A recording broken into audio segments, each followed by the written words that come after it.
देश की सेवा का सपना संजोए युवा जो बैठे हैं उनके लिए नवाबगंज क्षेत्र में एक अच्छी खबर है उनके लिए, क्योंकि यहाँ पर डिफेंस एकेडमी खुल चुकी है और हमारे पीछे देख सकते हैं कि आज इसका उद्घाटन हुआ है। तस्वीरों में यहाँ पर लोग आपको दिखाई पड़ रहे हैं, क्योंकि जो युवा देश की सेवा करना चाहते हैं, चाहे आर्मी में हो, नौसेना में हो, थल सेना हो, वायुसेना हो और एनडीए हो, चाहे पुलिस विभाग हो, उसमें अगर जाना चाहते हैं तो उन युवाओं के लिए एक अच्छी खबर है, क्योंकि वो यहाँ पर आकर और तैयारी करके अपना योगदान देश की सेवा में दे सकते हैं। तो हमारे बीच में यहाँ पर काफ़ी संख्या में लोग हैं और मेजर जनरल सेवानिवृत्त अजय कुमार चतुर्वेदी हैं, रामयस कॉलेज के प्रबंधक जी हैं, उनसे चलते हैं और बात करने की कोशिश करते हैं।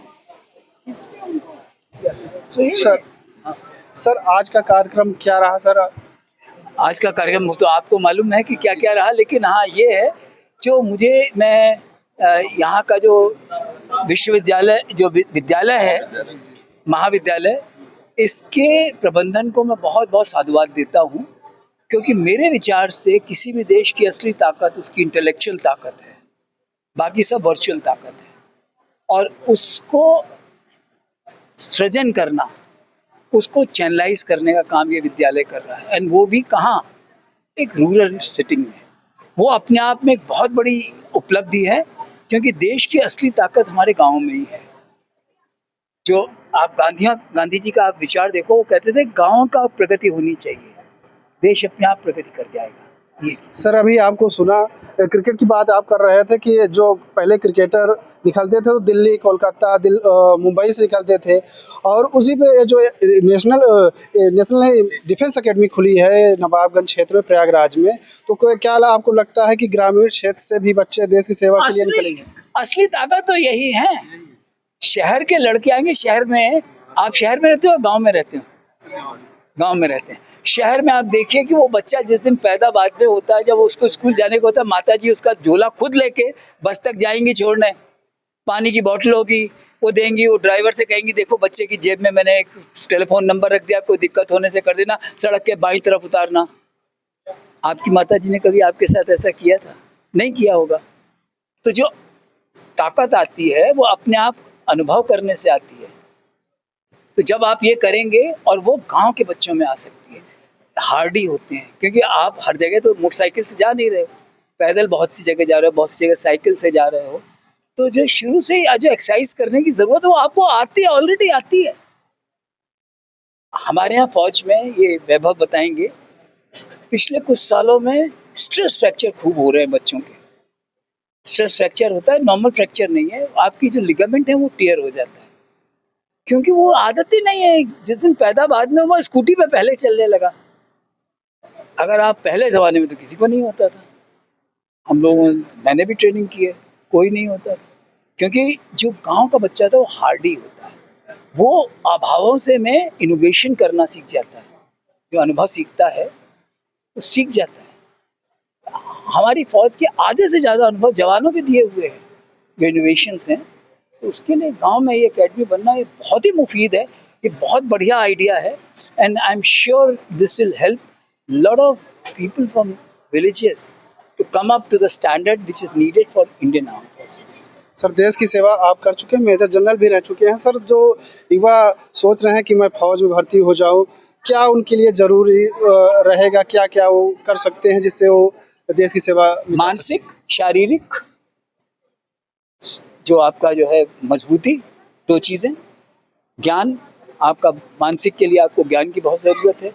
जितने आप अवेयर होगे, जितने पढ़ोगे लिखोगे, वो एक कालिदास का एक श्लोक है पुराना, हा हा मेघदूत में है, हा हा पुत्रम नादीतम तमे विरश्रातया विद्यते समाजे पंके गौरव सीदसी। हे पुत्र, जाड़े की लंबी रातों में तुमने पढ़ाई नहीं की, इसलिए विद्वानों के समाज में तुम वैसे ही परेशान रहते हो, तड़फड़ाते हो जैसे कीचड़ में फंसी हुई गाय।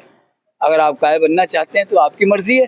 मेरे हिसाब से तो ज्ञान आवश्यक है, शरीर की स्वस्थ, और दूसरी तीसरी चीज़, जो शरीर स्वस्थ होता है वो पढ़ाई भी कर सकता है। क्योंकि अगर आपका पेट में जो आपको पेट खराब है तो आपको क्या होगा, बैठा नहीं जाएगा टेबल पे। मेरे घर में फ़ोटो है, मैं वर्ल्ड चैम्पियनशिप के लिए गया था भारतवर्ष को रिप्रेजेंट करने, मैंने आई प्लेड फॉर इंडिया। उसमें 4 जो थे ऐसे जो थे 4 में से 2 जनरल बने, 1 ब्रिगेडियर बने, चौथे वो कर्नल से इसलिए रिटायर हो गए क्योंकि उनकी एज उनके फेवर में नहीं थी। तो जो खेलते हैं उनका दिमाग भी तेज होता है। तो खूब खेलिए, खूब मजबूती से पढ़िए। घर में माँ बाप का भी एक फर्ज है कि अच्छे संस्कार दें, कॉलेज स्कूल का फर्ज है कि वो एक अच्छे संस्कार दें। 12th फेल तो आपने देखी है ना, यस सर। क्या वैल्यू सिस्टम वो लेके बच्चा जाता है, इसीलिए वो झूठ नहीं बोलता है। आखिर में सफलता तो उसी को मिलती है। सर, जो सरकार ने अग्निवीर जो योजना लागू की है 4 वर्ष के लिए सैनिकों को भर्ती कर रही, क्या आपको लगता है कि सर सही है जो अग्निवीर भर्ती की? देखिए, इसका आप लॉजिक में जाइए। कारगिल की लड़ाई में उस वक्त हमारी देश की जो फौज है उनकी एवरेज एज थी 32 साल। तो ये एक सुब्रमण्यम कमेटी बनी, कारगिल रिव्यू कमेटी, जिसने ये निर्णय दिया कि भाई हमें एज घटानी चाहिए। तो ये जो मेजर है ये एज घटाने के लिए है। 4 साल होने से क्या होगा, हर 4 साल के बाद आते जाएंगे। तो आप देखिए, वो 18 पे भर्ती हुआ, 22 पे जो है वो बाहर गया, उसके पास पूरी जिंदगी पड़ी है, उसके पास पैसा है, चाहे वो अपना स्वरोजगार शुरू कर सकता है, पढ़ाई आगे पूरी कर सकता है, क्योंकि एनईपी से लिंक्ड है। एनईपी में ये है कि आप अपनी पढ़ाई शुरू करो, 2-4 साल का गैप हो, फिर से जा सकते हो। तो ये एक बहुत अच्छा स्टेप था जिसको कि हम लोग, दूसरा एक चीज़ हम आपको बताना चाहते, फिर मैं ये बात बताऊंगा इसके आगे का, कि हम लोगों के लगता है कि फौज जो है ये नौकरी है। जहाँ आप नौकरी सोच के गए तो फौज से बेकार नौकरी नहीं है। फौज की नौकरी नहीं है, ये एक सेवा है। ये एक सेवा है कि आप इस देश के प्रति जो अपनी देश की, जब हम बात करते हैं देश क्या, राष्ट्र और देश में फर्क है। देश है जिसकी ज्योग्राफिकल बाउंड्री फिक्स्ड है, सॉवरेंटी, एंड राष्ट्र है जो आपका कल्चरल है, एक्सपेंस। तो आपका तभी होगा, प्रगति होगी, जबकि आप दोनों चीज़ों का समन्वय कर सकें। तो उसलिए ये एक बहुत अच्छी योजना है। लेकिन सेवा भाव, हमारी पॉलिटिकल लीडरशिप, सॉरी यहाँ पे पॉलिटिशियन भी थे, मैं ये बताना चाहता हूँ, इन लोगों की समझ में नहीं आता। ये हर चीज़ नौकरी से लिंक कर रहे हैं। कोई बोल रहा है, कोई कह रहा है होना चाहिए, कोई नहीं। मेरा कहने का मतलब है, इसको दूसरे परिप्रेक्ष्य में देखिए कि उस लड़के को समाज के लिए आप तैयार कर रहे हो। आप क्यों यहाँ पे, संगम जी ने यहाँ सारे रिटायर्ड फौजीज को क्यों रखा हुआ है?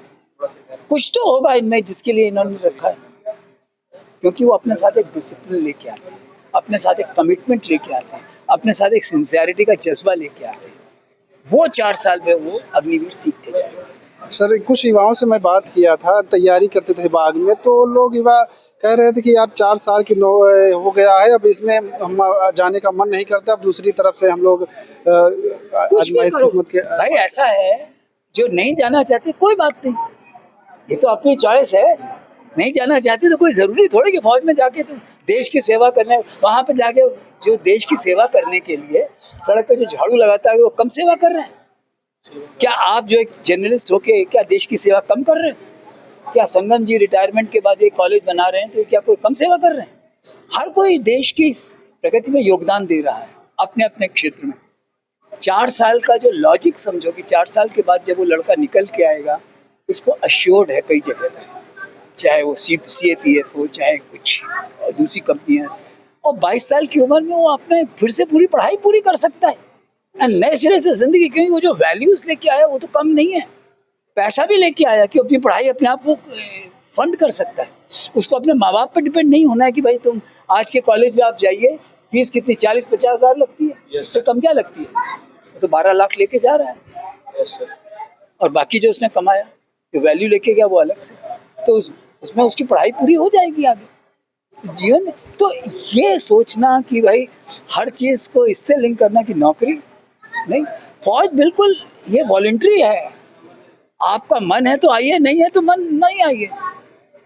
कोई मतलब ये कोई जरूरी थोड़ी है क्या? बहुत सारे ऐसे होते हैं कि आप SSB में सुनता था कि I keep trying till I am successful. तो ये जो मैंने बोला कि अगर फौज में आप नौकरी के लिए, इससे बेकार नौकरी नहीं है। आपको समय पे छुट्टी नहीं मिलेगी। जब मेरी शादी हुई मुझे छुट्टी नहीं मिली, 3 बार मेरी शादी जो है पोस्टपोन हुई। ये हालत आ गई कि बीवी ने जिससे होने वाली उसने कहा कि अगली बार नहीं आए तो भागो। समय से छुट्टी आपको, मेरे पिताजी की डेथ हुई मुझे छुट्टी नहीं मिली, मेरे भाई की शादी हुई मुझे छुट्टी नहीं मिली। खाना आपको जो आप चाहते हो वो नहीं मिलेगा। आपको दूध मिलना चाहिए, दूध के बदले में वो कहेंगे अच्छा ऐसा करो हम तुम्हें टॉफी दे देते हैं, क्योंकि वहां पे पहाड़ पे वो गिरा ही नहीं उस दिन खाना, तो खाना भी आपको नहीं पूरा मिल रहा। मुश्किल ऐसी है कि सियाचिन में एक ऐसा पोस्ट है जिसको बोलते हैं पहलवान पोस्ट, रस्सी बांध के उसके थ्रू जाते हैं। क्यों? क्योंकि कभी कभी ऐसा हुआ कि जो आइस केव से वो क्रॉल करके जा रहा है, बीच में उसको कार्डियक अरेस्ट हो गया। उन मुश्किलों में वो जवान जी रहा है। तो ये कोई, अगर नौकरी करने जा रहे हो तो फौज कोई नौकरी नहीं है, ये सेवा भाव, एक जज्बा है, एक सेंस ऑफ प्राइड है कि मैं फौज में नौकरी कर रहा हूँ। सर आखिरी में एक सवाल और पूछना चाहते हैं। इस समय पूरा विश्व इजराइल और ईरान अमेरिका के बीच जो युद्ध हो रहा है वो उसी में परेशान है, और सभी लोग परेशान हैं, चाहे गैस डीजल पेट्रोल को लेकर और भी सारी समस्याएं आ रही। तो उसको किस प्रकार से देखते हैं सर? ईरान कहता है कि मैं विजयी हूँ, अमेरिका ईरान कह रहा है मैं विजयी हूँ, तो नहीं, किस प्रकार? विजयी होना ना होना एक अलग बात है। जो सबसे जरूरी चीज जो इसमें ध्यान देने वाली बात यह है, हर देश का हमें अपने परिप्रेक्ष्य देखना है। हर देश के कुछ नेशनल इंटरेस्ट होते हैं, क्या हमारे इंटरेस्ट मीट हो रहे हैं? अमेरिका से आप उम्मीद करो कि वो सबसे बड़ा सबसे मजबूत देश है, और वो उसको आपके गांव का एक दादा है, वो किसी को सुनने देगा? उससे बात जाके वो भाग तू कौन है, वो एक चपेट मारेगा, उसे लठैत आके आपको डंडे लगा के आपको भगा देंगे, है नहीं? तो अमेरिका तो वही है। दूसरा, इजराइल को जब ईरान कहता है कि मैं तुम्हें जीने नहीं दूंगा, तुम्हें जीने का हक नहीं, डेथ टू इजराइल, तो कहता है तुम बाद में मारोगे, मैं तुम्हें पहले मार देता हूँ।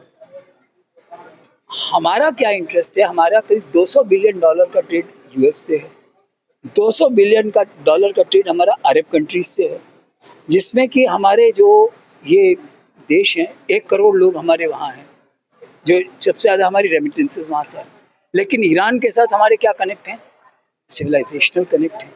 शिया इस्लाम, आप जिस एरिया में हो, यहाँ तो ये अवध का एरिया जो है, यहाँ से अवध कड़ा का एरिया है, इसमें तो शिया इस्लाम बहुत है।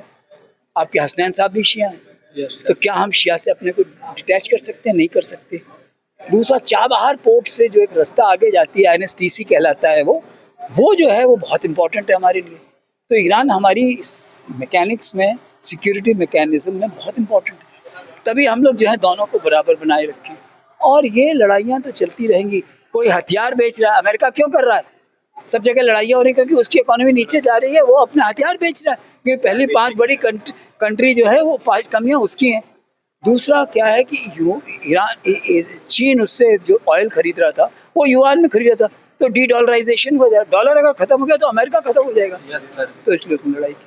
तो इन सब ये लड़ाइयाँ चलती रहेंगी, अनादिकाल से चल रही। महाभारत नहीं हुआ था देश में, है क्या? रामायण में राम और रावण का युद्ध नहीं हुआ था क्या? उसके बाद मध्यकाल में युद्ध बंद हो गए थे? नहीं होंगे। वो तो जब तक इंसान है तब तक लड़ाइयाँ तो चलती रहेंगी, उनकी आप चिंता मत। धन्यवाद सर।